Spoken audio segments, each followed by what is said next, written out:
Have you ever thought about putting dominant submissive dynamics in your relationship? Have you even thought about it? Do you even know what it is? Well, join us today because this is going to be a very, very fun discussion with our good friend, Mr. Justin. Strong and wild, we rise up high. Conquer fears, won't let them reside.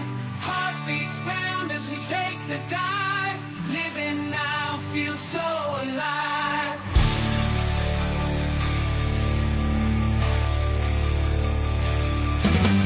Heart steel veins glowing bright. Fitness gone in the dead of night. Dating game, we got the sight. Crushing finance, career out of sight. Man up now, we own it true. Breaking change, just me and you. Success stories everywhere. Living life beyond compare.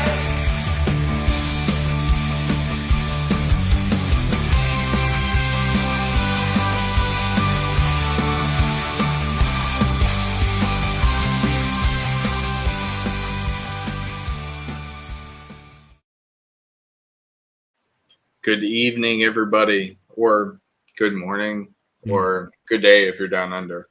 This is a very, very fun conversation.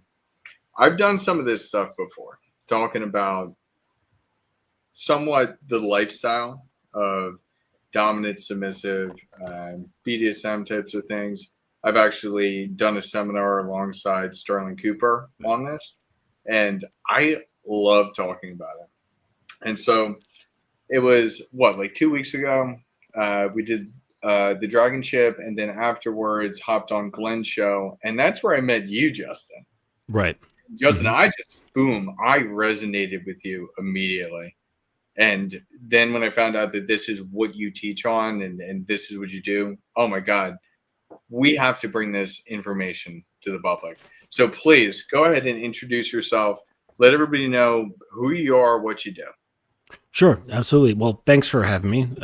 It was a good opportunity to bump into that evening, and so I'm all for synergy and kismet, right? So I'm Mr. Justin, as most people know me as. It's something I picked up from when I was living down south with a teacher of mine, and in Texas, I guess it's normal for men to call each other Mr. And I think that's a great way to address other men by just having that title. So I just kept it.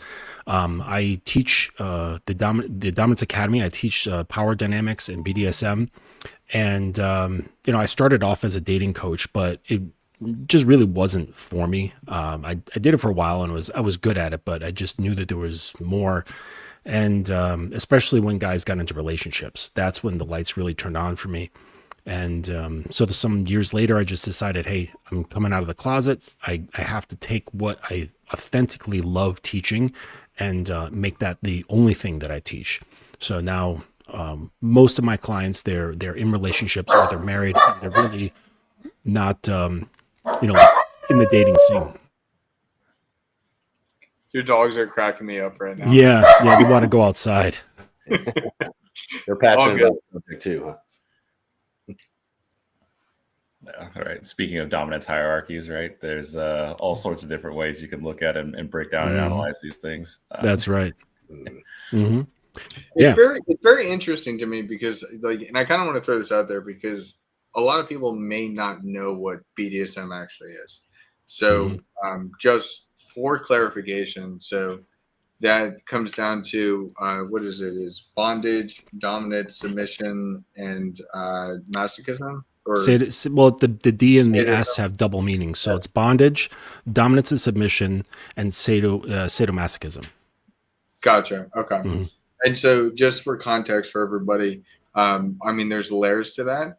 Absolutely. But when you think about it naturally as like the yin and yang, that's how I always think about things.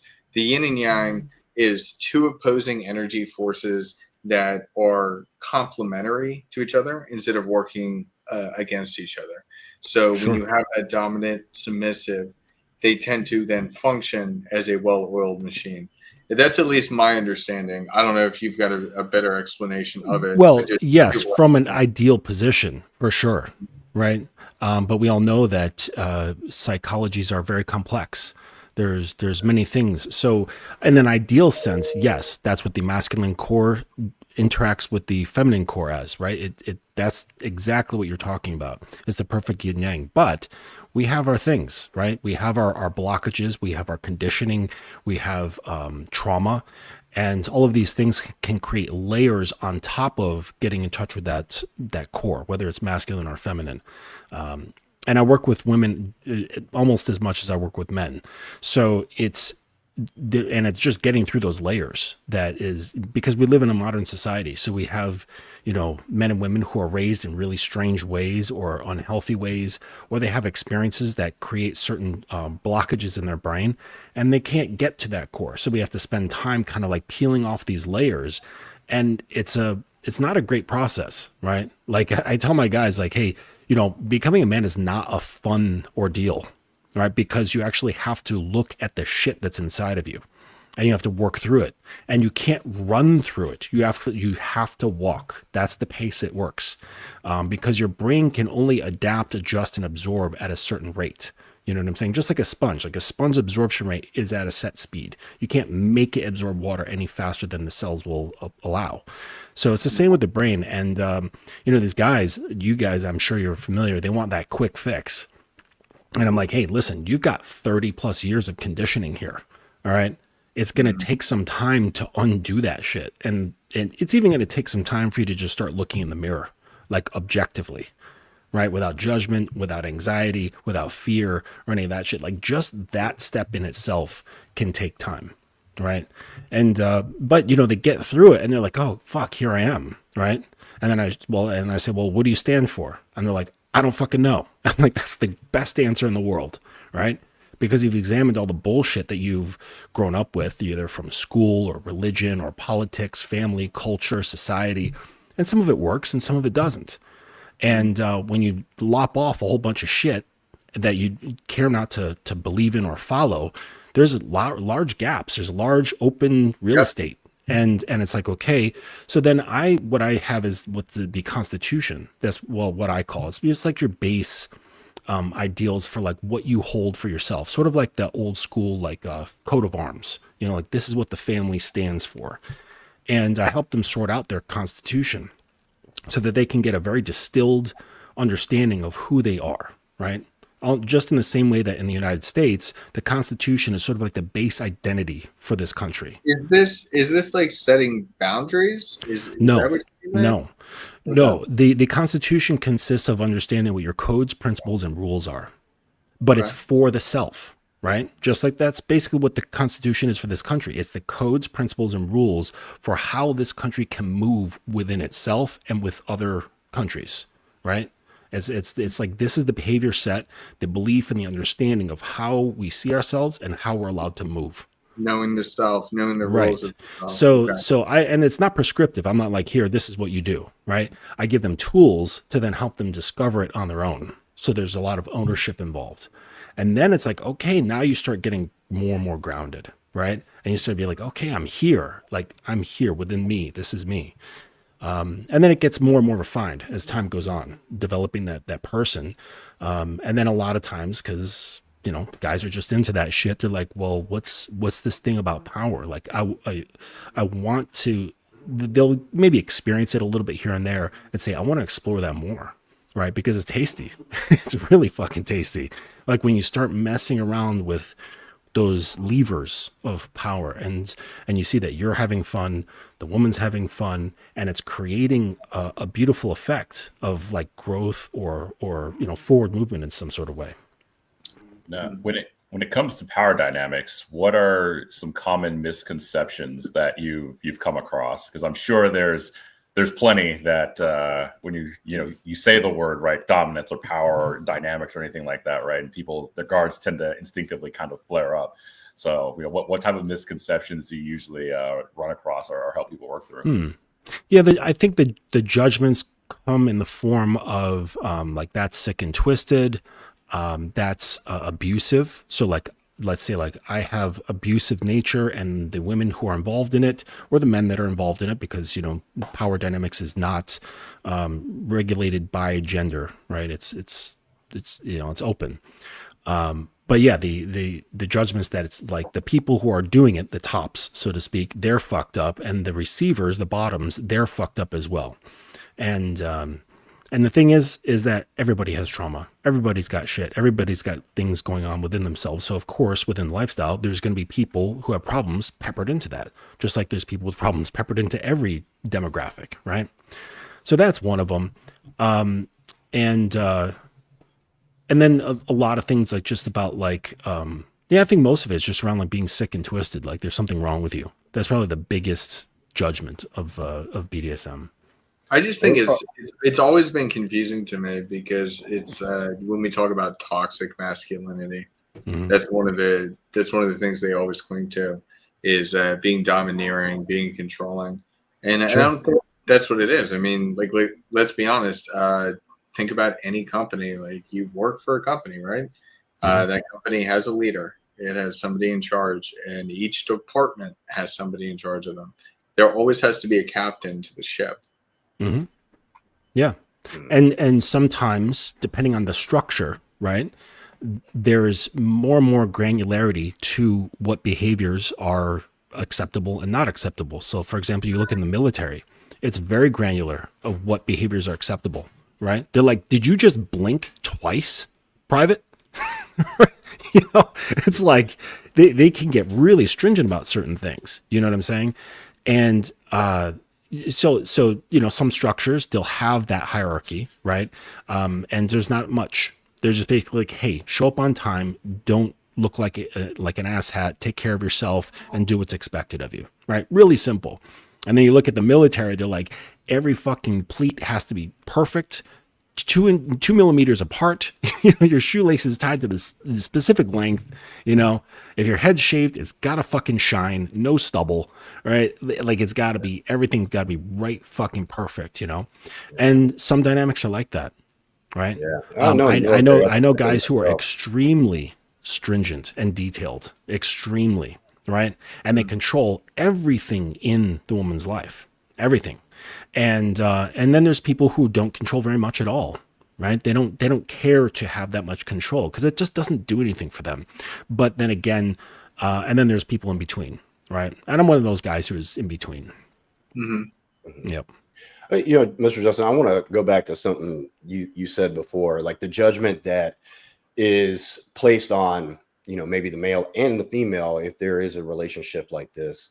Yeah. That, okay, if he is dominant, that means he's controlling. He must have had a drunk father that beat the shit out of him all the time. So he relays that to his female. And on the other side, if there's a female that accepts a relationship as a submissive, then she must have been molested as a child, or she's got traumas that make her submit to men. Is that something that you probably mostly see here in the West because, brought up a 50-50 relationship? Women are raised to be independent and men are raised how to treat women, and women are raised to have what to expect from men. Do you think that's a big obstacle that male and females have to overcome, the societal norms that are placed on relationships like this? Well, yeah, I mean, as far as like the first part of what you were saying, the thing is that father who abused the son or whatever, that happens in regular relationships all across the country, right? All across the world. You know what I mean? Yeah. And they have to express that trauma or whatever, or how they're coping with it in ways that they try to squeeze them into these things that are, socially acceptable. So instead of, say like, exploring these things, right, in a healthy and monitored way, the way we do in BDSM, he binge drinks, right, and he just destroys himself over years. Okay, or he takes that say he's got some rage, okay, and he like takes it out on his kids. You know what I'm saying, or takes it out on his wife, and like that's known as bad, but it's still like acceptable. You know what I'm saying? Like if you hear that, oh, Bob, like beat the crap out of his wife last week, you'd be like, damn, that fucking sucks. Like, hope he gets jailed. But there's like an acceptability. It's like this stuff happens. You know what I'm saying?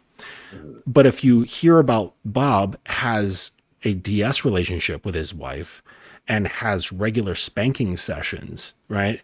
And these sessions, if you knew anything about them, are actually therapeutic and transformative and allow the two of them to work through the things that they have inside them, but in a healthy and controlled manner through consent and communication and understanding boundaries and limits and all that shit. Then this stuff gets worked through. It gets purged from the system. Okay. And, but if you hear that, they're like, whoa, that's fucked up. He's using a riding crop, but him using his fist on the left side of her face, that's like, that fits within the realm of acceptability, even though it's terrible. It's interesting what you're talking about there, and it's interesting because I tend to I don't tend to live this lifestyle. This is the lifestyle I live. So I want to like kind of dive deep into that, because when you're saying like spanking sessions, I think some people may not like necessarily understand what that's purging. Well, it depends on the person. Mm-hmm. Yeah, it could be fear. It could be stress. Like my girl, I mean, she doesn't have like a whole lot inside her, right? She like a little bit, because like everybody has fucked up shit that's happened to them in life, right? And not all of us have worked through it and like kind of like integrated those sort of things completely, or if at all. But for her, it's mostly stress relief, right? Because like we live in New York City, like just being here, the environment causes stress. Just by having like the inputs into your eyes and ears, it just creates stress. And so I'll give her a regular spanking because it just relieves her. It relaxes her, because all that strain just goes through the skin of her ass, I guess, and into my hand, and I take it away. It's very interesting, because I've noticed it myself. Like my girl deals with a lot of internalized anxiety. Mm-hmm. And like it's almost like that's the relief, like coming home from work and then just being able to completely let go.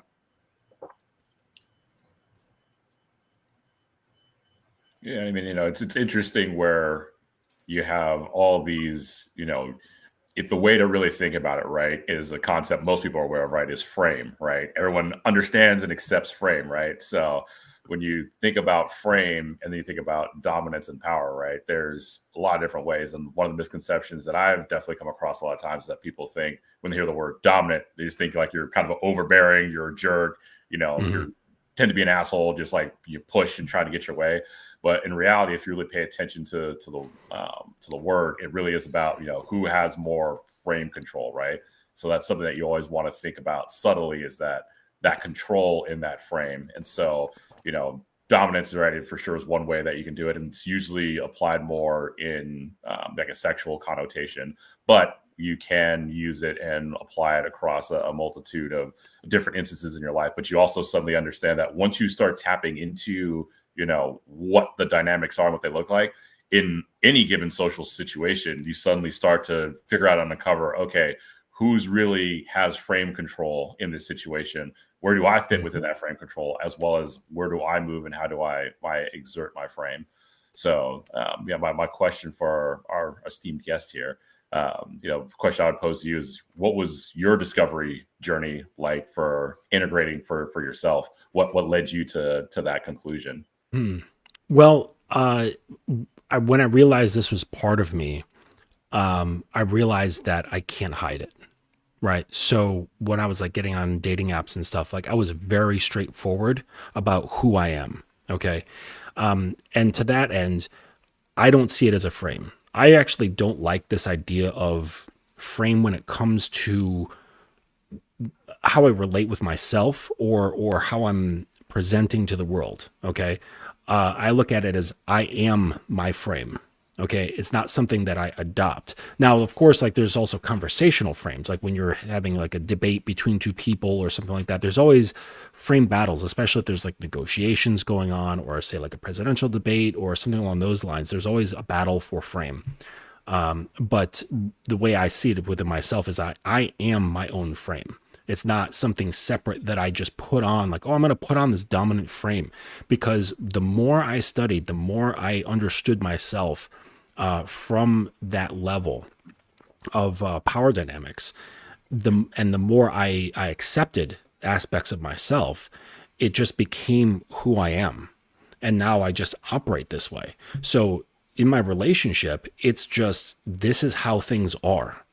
And to your point about the taking control, the way I see it is that you're never taking control. The control aspect is always an invitation, always.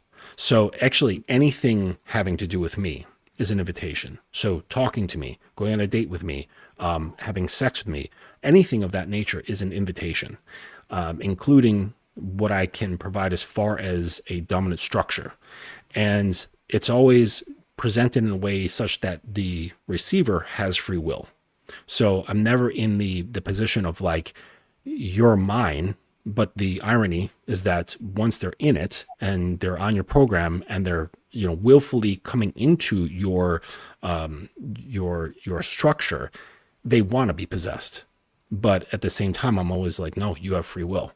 If at any point how I am is no longer working for you, that door has been opened since you met me, and you can leave at any point, right? Because I'm not in the position of trying to control somebody who does not want to be controlled. All right. And mainly because I've controlled myself. Right. So at the very root of all of this stuff is dominating yourself, dominating your impulses. So like, for instance, like I'm not controlled by sex. I'm not controlled by sense pleasure. All right. Therefore, it completely takes the power out of, you know, anything that a woman once had over me. Okay. I still enjoy sex, of course, just like any man, but it's nothing that really controls me. So all the leverage is taken away. And it's just like, hey, you want to come into my restaurant? This is how the decor is. This is the food we serve. This is the music we play. This is what the chef does. This is what the waiters do. And, you know, if you like it, you're welcome to stick around as long as you abide by what's expected of our guests. And if you don't like it, then you can go somewhere else. I love that. I love that. It's like this is the rules. Oh, your mic is going crazy. Went crazy. But like you're in a chopper. Yeah, it sounds like you're in a helicopter. Yeah. Like a digital helicopter. It's like a Tron helicopter. Yeah. Well, I will say on this, Justin, like what you said, you brought up a good point that you don't let typical hormonal urges dilute your structure. Yeah. You know, so like not letting sex change your personality or change your structure, as you say it, or frame how, you know, Josh might say it. And that's a hard thing for a man to conquer, dominating himself and dominating his own urges, his own hormones, that he can always stay within his own frame and stay within his structure to stay on his path. So that's a good point that you brought up. And a lot of men, even I'm 46, I think you're 47, even young men our age and younger have difficulty doing that because of the urges and hormones that still reside within men. For sure. Yeah, you know, it's like the sex and the enjoyment of sex, that's pretty much the only leverage that a woman has over most men, right? Unless you're a eunuch, right? Imagine if that leverage wasn't there. Like if you take off a woman's underwear and it's like smooth like a mannequin, right? There would be no leverage. What? Like if you took off her underwear, it was smooth like a mannequin down there, right? Then, so it would be like, okay, I can't fuck her. So what else could she do to make you do this or alter your choices or how you feel or whatever? You know what I mean? There'd be nothing, right? It's not like she can like strong arm you into doing something. You know what I mean? So that's the thing that is like the huge, like linchpin. So once that's dealt with within yourself and you realize that like, hey, if I, undo this and really master my impulses, then that settles me, right? It relieves like tons of triggers for like anxiety or fear or anxiousness or what have you. And it really calms things down within you, right? Especially if you know that like it's that you're not cutting it off. I don't know if you've experienced this, but when you have a heated argument with your girl and you're able to, but I'm saying when if you ever have, and you pull away all the emotions and you're incredibly stoic and grounded during that entire thing, the sex that you have afterwards is absolutely fantastic. Yeah, for sure. Yeah, it just gains the respect. And that's that dynamic that we're kind of talking about here, right? Mhm. I would also say in situations like that, it's the emotional release that from the argument, and girls will try to, they'll, like girls will like create drama, right? Because I wouldn't say they love, but they allow themselves to be engaged with a wide range of emotions. This is why they'll watch movies to purposely make them feel sad. You know what I'm saying? And we look at that like, I don't like sad movies. I do not purposely watch sad movies, right? I don't engage that way. Like, why? Like, why would I listen to like a depressing song just because? Like, it doesn't make sense to me, but they will do this. I gotta feel the emotion. Right. And I'm not saying that that it's enjoyment, but they just allow for the wide range of emotions to be accessed, right? And so if that's not being done, they will create that shit. They'll start like picking fights and things like that. But the thing is that in my relationship, I do not allow, like, my rules are very clear. And I cut shit off immediately. Like, she starts fucking around. It's like I have the 3 tools that I call the hatchet, the compass, and the axe. Right. And the hatchet is just immediate stopping of words that are Yes. not with the program or actions that are not with the program. And then the compass is to remind them or teach them what is the right way. All right. So you're not allowed to say this, but you can say this. Or what I expect you to do is say this or do this. Right. And then the axe is there for just high levels of disrespect, and you just cut off the whole relationship in one swipe. Exactly, dude. This is why I wanted to have the conversation, because I essentially do the same thing in my relationship. Yeah. When it comes to establishing some of these dynamics and what you're talking about with the 3 different tools, how do you learn and how do you determine when is the proper time to use those? Because I've used some improperly before. You mean like using the hatchet, so to speak, like Yes. checking behavior? Checking behavior inappropriately, or like all Well, levels. it comes through having rules, right? So I also help guys formulate their program, and you hear this a lot online, like, oh, get her on your program, or get her on my program. I'd say like 99% of guys who say things about the program don't even know what the fuck it is. They can't define it, and they don't have one. Okay, so just take that to to consideration. But I took a lot of time and thought about it, like what it actually means to have a program, what that details. Okay, so I've broken it up into 7 parts. I'm not going to go through all of them, but the last one is rules. And for rules, it breaks into 4 areas for me. Okay. And that would be public rules, private rules, sexual rules, and distance rules. And I've got a number of them in each category. And as time has gone on, I've slowly introduced her to certain rules. Okay. Because if you just swarm them with all of them, it's going to feel overwhelming, and they're not going to remember shit. You know what I'm saying? So it'll be like drinking from a fire hose. So just Absolutely. little bits, just little bits, little sips of rules. Let her digest that. Okay, good. She's consistent with that. She's learning it. You're using positive reinforcement or negative reinforcement, whatever, depending on the rule, or there's corrective measures taking place when necessary, like punishments or what have you. And that's a whole thing, because like you have to understand what she does not like in order to make it an effective consequence. So like, for example, my girl hates writing. Okay. It just pains her hands to write. And so if she steps out of line, so for example, like raising her voice is not allowed to get louder than mine in any context unless it's an emergency. And so if she gets fired up about a topic or whatever, and she raises her voice, not even at me, but she's just too animated. Okay. I stop her and check the behavior right away. Then after our conversation, she knows something's going to happen, and say, okay, pull out your notebook. 30 times. I will not raise my voice in front of daddy. And it's got to be in perfect penmanship. It gets all fucking crazy, she's got to do it again. Right. And so, knowing that takes knowing the person and like what their pain points are and things of that nature. Also, as rewards and positive reinforcement, what really moves them. Okay, what puts a smile on their face? What makes them feel seen, feel heard, and like enriched?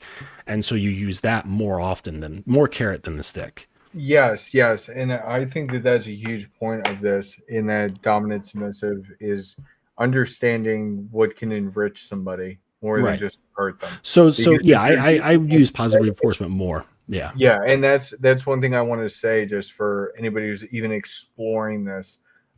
When you use negative more, you're just going to go down a bad path. Well, what The you mean more, is corrective measures, because negative yeah, reinforcement is for those that don't understand this. Negative reinforcement is taking a stimulus and bringing it into something that takes away something they don't like. Okay, so like a classic example is I've got a headache. This is unpleasant. I take Advil and it makes my headache go away.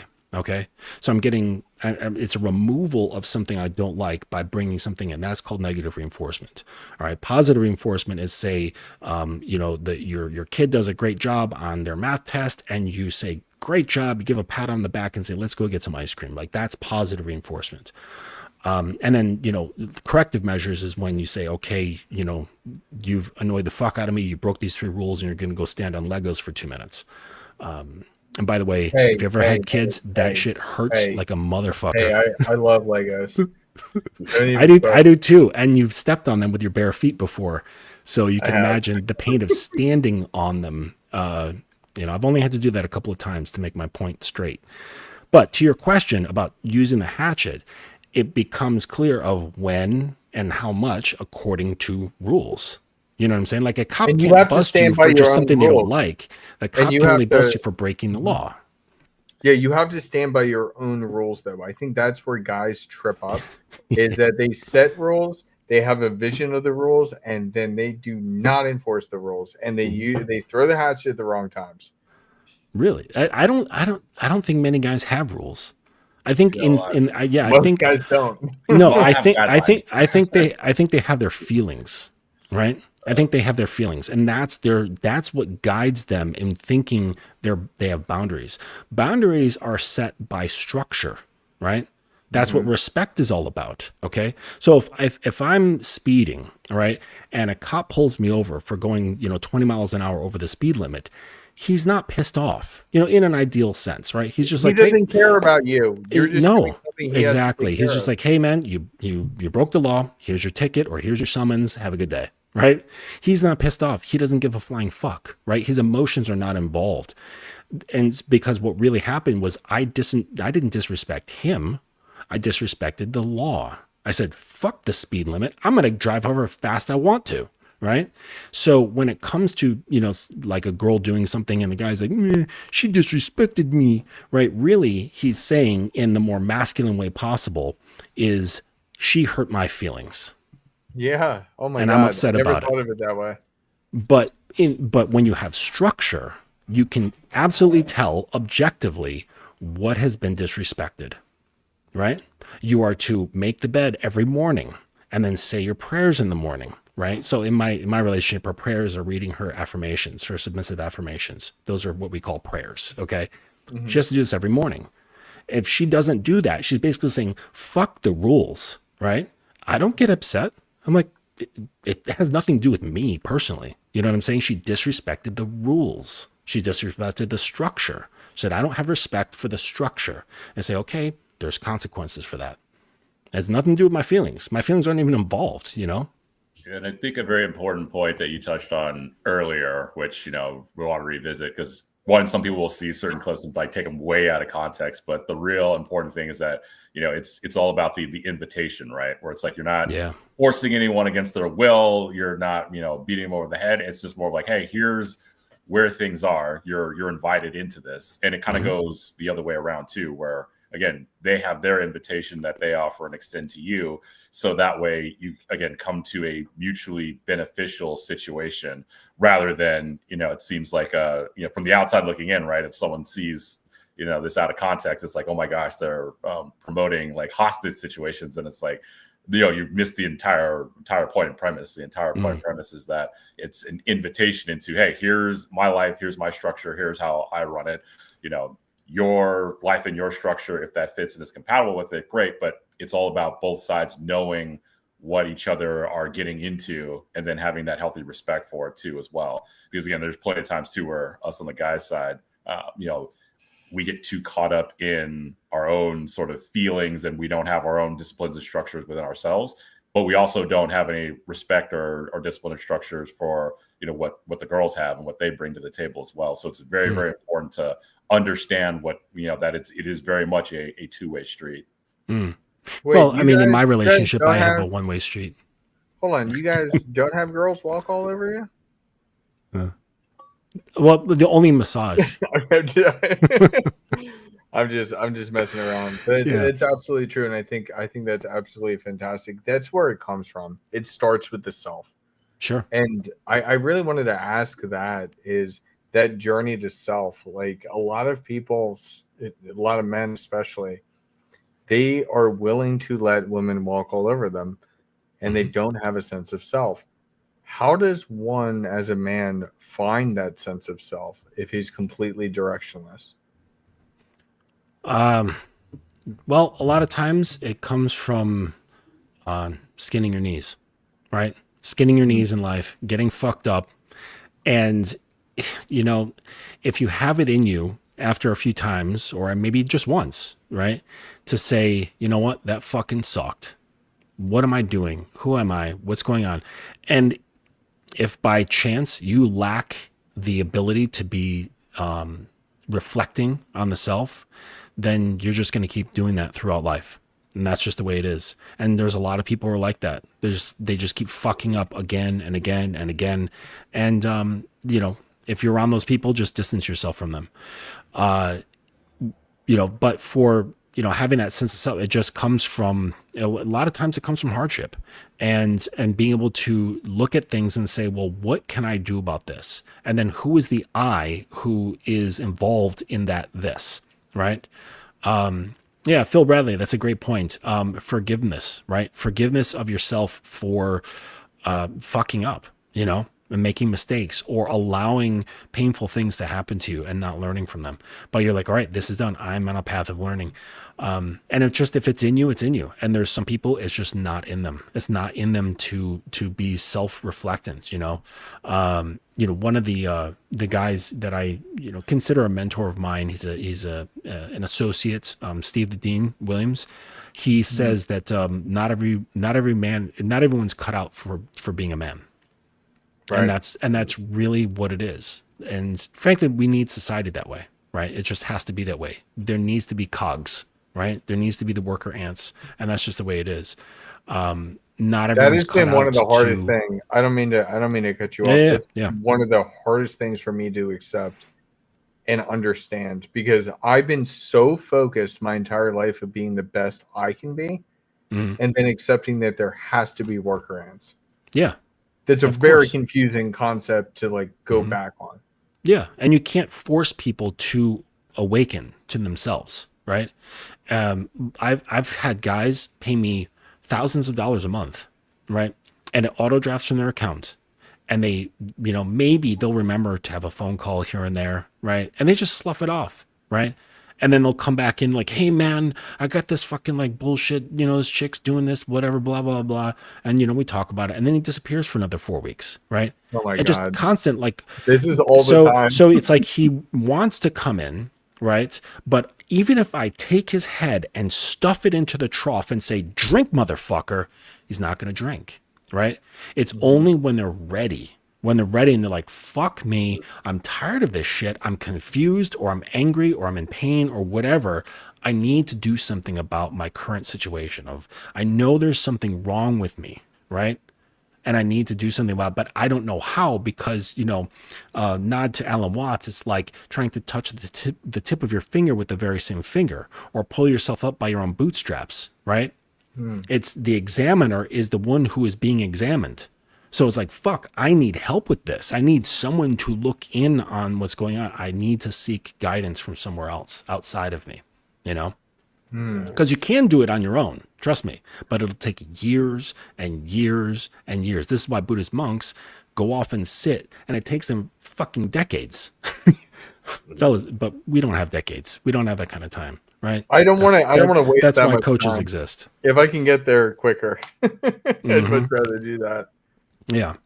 But I wanted to address something that that was mentioned before about the, tables and things like that. I hear that phrase a lot, what do you bring to the table? And never, ever ask a woman that shit, because that means I don't know, right? Like I don't know know what what I know what I need at my table. And I will straight up say, I need you to do this. This is what I desire. This part of my program. Needs, desires, preferences, there's a whole bunch of them. I know exactly what is needed at my table, so I don't need to ask her. I tell her, this is what I need. If she can supply it, great. If she can't, no problem. Somebody else can. You know, for me, it's definitely the respect is there, but it's one-way street. It's my relationship. She's coming to me. She's following me. The responsibility's on me. The burden's on me, and the structure's on me. Everything is on me.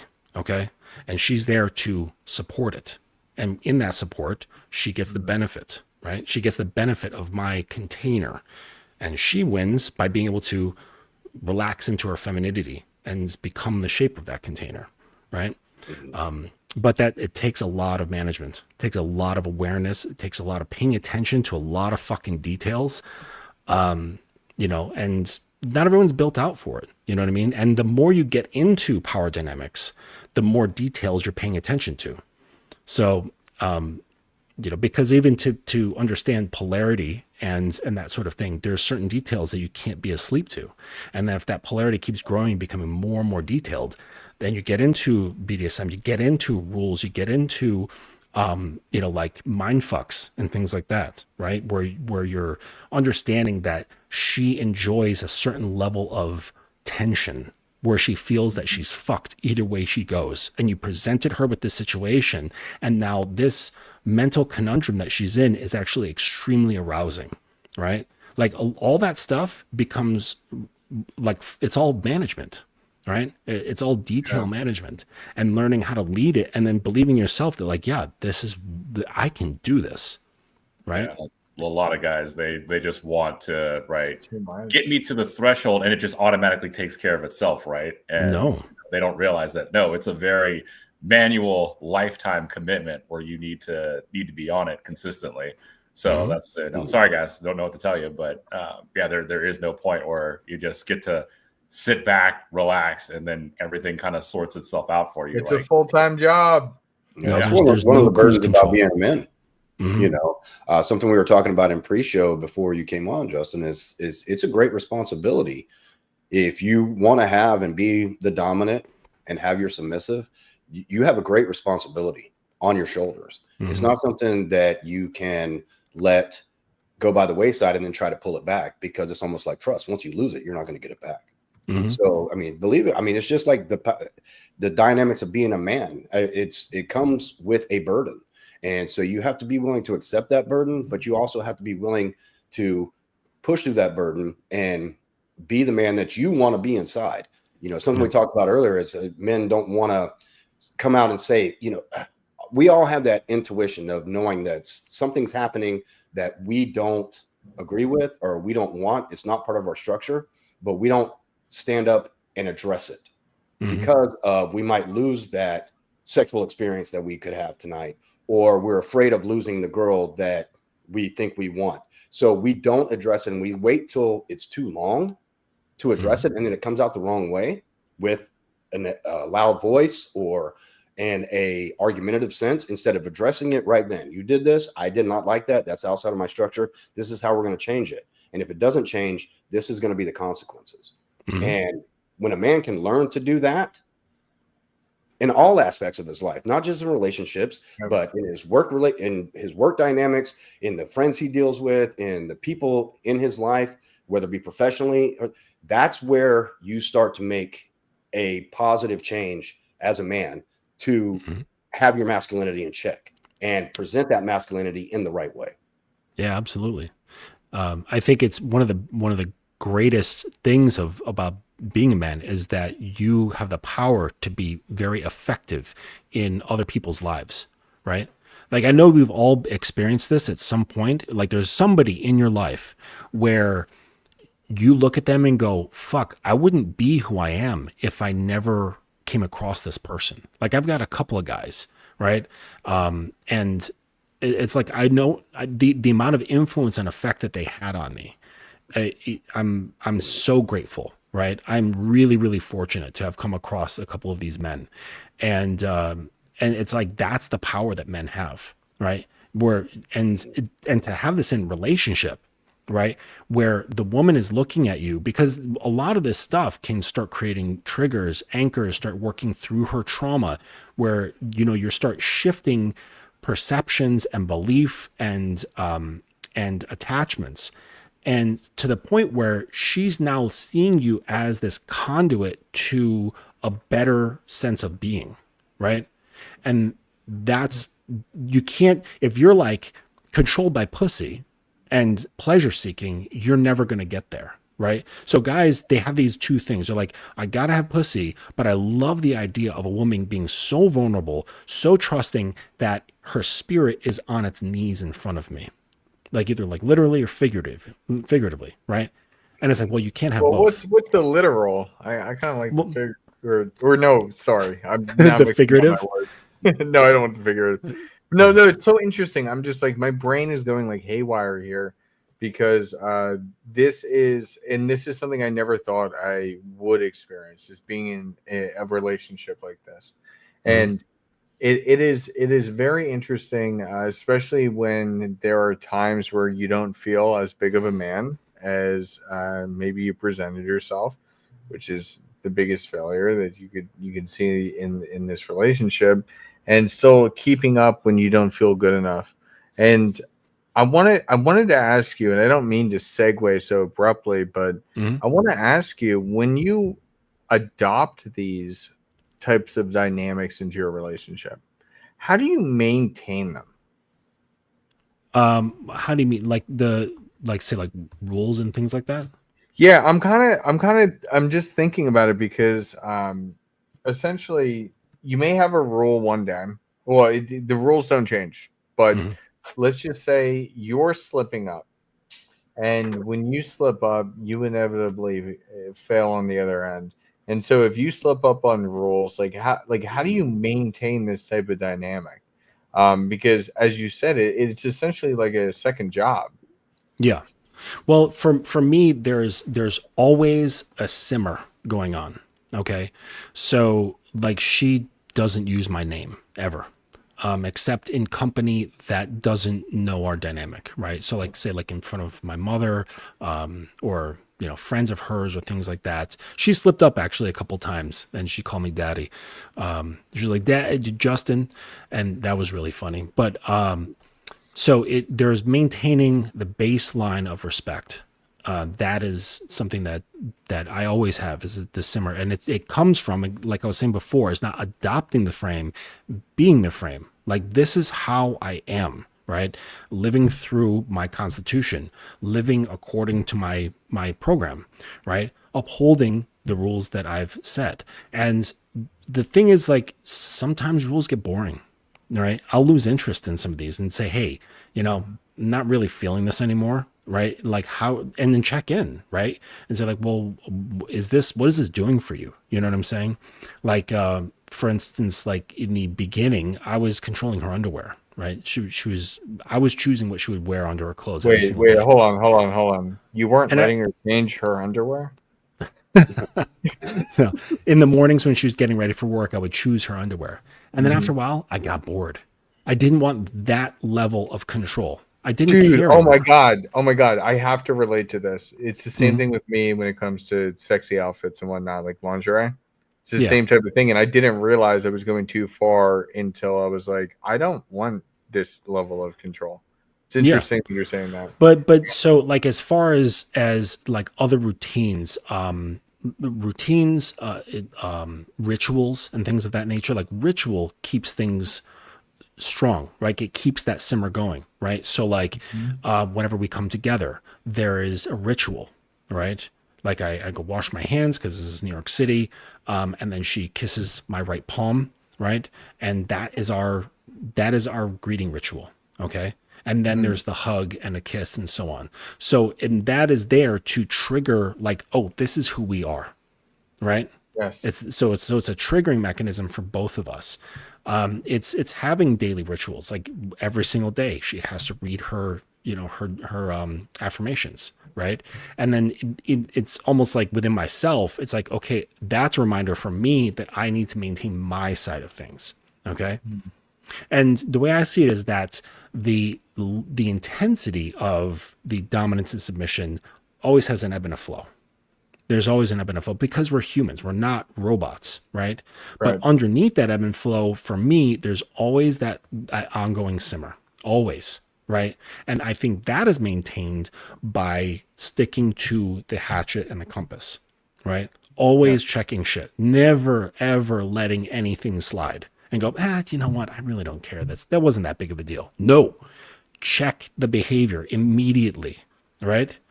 And then like that usually like kind of sparks me up. It's like, okay, that makes me pay attention to the things she is doing right. And it's like, okay, have I been rewarding her? Have I been acknowledging her consistency? Dude, right? that's my problem. I haven't. That's my problem. Is I tend Is to acknowledging the forget consistency? Exactly. Oh Yep. yeah. It's always when they do the thing, like I'm always saying good girl, right? Good girl, right? And then if you're in presence, bring them in, have them sit on your lap, because that's like, sets that differential, right? Like I'm daddy, you're the little one, you're sitting on my lap, and tell them right to the eyes, I love that you just did XYZ. It was perfect, and that's so fucking sexy. Now go whatever, go do this. Go pour me a glass of tequila, a little smack on the butt, and more praise. And so that just sends dopamine reminders, all these things like kind of like working together. But yes, we can't get lazy, right? Because a lot of guys, when we get the stuff we want, we're just like, oh yeah, just like let it roll out. And just kind of let things like, oh, damn, like blowjobs on command. I've got free use. I can fuck her whenever, however, at any time of the day that I feel like it. And it just kind of it brings out laziness. All right. Yes, sir. I can say it right now. I am a victim of it, and as of late too. Right. You I can't stop it. recently got better with it, but Right. yeah. Yeah. So like, I don't Self-improvement know, is make very her make her work for it more, instead of making it too easy to access you. So that has a Have dual fun. thing, because Life's that about fun. delays your gratification as well. You know what I'm saying? Because Yes. she has to perform, Yes. and she fucks it up, then, well, neither of you are getting anything, right? So then that turns onto your coaching ability and, her learning ability and all this stuff. But yeah, there's a lot of details. And I just want to say that, in bringing this in, this has been one of the best things for my relationship, right? And I'll say this because it increases communication, right? Both with yourself as a man, it increases the communication with the woman, with herself, and then in between the two of you, right? Because you're getting into shit that can be difficult to talk about. You're pressing on pain points sometimes. You're pressing on fear sometimes. Held on to memories, and the effect in this is building up trust. Okay. And the greater the trust, the greater the vulnerability, the easier the submission, right? And then that in turn spurns more inspiration for your dominance, okay? And so it becomes just like perpetuating each other. And it's a fantastic thing. And I would not give it up for any vanilla relationship at all. It doesn't matter who it is. Just having this dynamic has been one of the best things for learning about myself and having a healthy relationship. It keeps the energy alive. It keeps things going, right? It increases the spark, like month after month, it keeps the spark going. And then the creativity in it, it's just basically limitless, right? It's limitless. Oh man. It is. We got to talk behind the We scenes could, about some of yeah, the we could ridiculous talk things behind the we scenes. talk We could about. have a special show where we just talk about like creative things to do. I've got a document for my students with over 300 ideas for degradation ideas, reward ideas, punishment ideas, all kinds of stuff. And that's just whatever I could come up with. So it's like 300 plus ideas for this stuff. There's so many things. And like right now I'm getting into hypnosis. I'm getting into That always gets interesting. mind fuck stuff, like I was saying, like the catch-22 sort of things, tracking a certain perception. that they think is going to happen but isn't going to happen, which causes like a certain spike in emotions and brain chemicals and whatever. Yeah, it's like I'm saying, it can go so far in so many different directions. I love it. So if anyone listening, you've got like a creative personality, I would say like get in touch with me. Let's talk about it, because Let's hear about that. If you're a Let's hear dreamer, about that, because I'm gonna go ahead and plug right now. Okay, for your sure. website, so people can find you. But Appreciate that. Yeah, let's go ahead and hear, like, how do people get connected outside of obviously going to this website, but then like what does this process look like if somebody is really, really trying to push forward in this creative aspect of their life? Yeah, no doubt. So yeah, everything can be found just on the website. On there, there's various things that people could purchase. From signing up as a student to just getting regular coaching calls and packages or whatever. I've got plenty of books on there. I just have put up a new product about.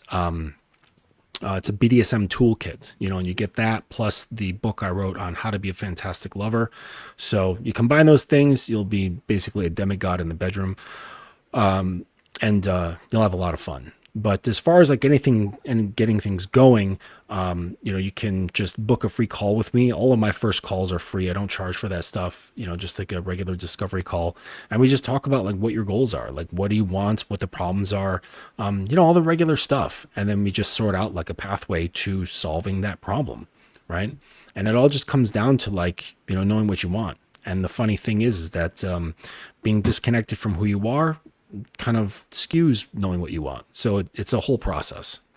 No, that's absolutely fantastic. And it's funny. And this is part of the reason why I want to have this conversation with you as well, is I had did a presentation for Thor on some of this type of stuff. Mm-hmm. And when I spoke to the group, it was about doing a like a BDSM test that Mm-hmm. both the guy and the gal do. And through that, you kind of figure out like where you sit in the spectrum of certain different things. Nothing is 100% scientific, but it helps lead you in the direction that maybe you guys are meant to go. And what was Mm-hmm. weird is I was a perfect yin and yang, like inverse of her. Mm-hmm. And we've been together for over 4 years, and we're getting married and we're having kids. So there's something Great. to this. Excellent. That's very good. Much better than fucking astrology, I'll tell you that.